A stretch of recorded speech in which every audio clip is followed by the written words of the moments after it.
కథా సారాంశం. ఒకానొక తోటలో ఒక చిన్న విత్తనముండేది. ఆ విత్తనం చాలా చిన్నదిగా ఉండటం వల్ల తోటలోని పెద్ద మొక్కలు, చెట్లు దాన్ని చూసి నవ్వుతూ ఎగతాళి చేసేవి. నువ్వు చాలా చిన్నదానివి, ఈ గట్టి నేలను చీల్చుకుని పైకి రాలేవు అని అనేవి.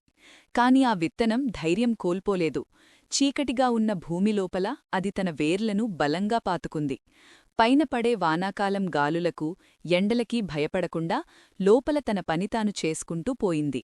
ఒకరోజు మెల్లగా భూమిని చీల్చుకుని ఒక చిన్న మొలకగా బయటకు వచ్చింది. కాలక్రమేణా ఆ చిన్న విత్తనం ఒక పెద్ద మహావృక్షంగా మారింది. అప్పుడా చెట్టు ఎంతోమందికి నీడను, పక్షులకు ఆశ్రయాన్ని ఇచ్చింది. తనను ఎగతాళి చేసిన మొక్కలన్నీ దాని నీడలోనే పెరగసాగాయి. కథలోని నీతి: ధైర్యం, పట్టుదల మరియు ఓపిక ఉంటే ఎంతటి కష్టాన్నైనా జయించవచ్చు. మన ఎదుగుదల నెమ్మదిగా ఉన్నా సరైన సమయంలో మనమనుకున్న లక్ష్యాన్ని చేరుకుంటాము.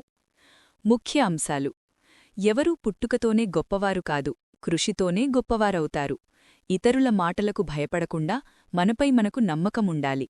కష్టాలు మనల్ని బలహీనపరచవు, అవి మన వేర్లను అంటే పునాదిని బలపరుస్తాయి.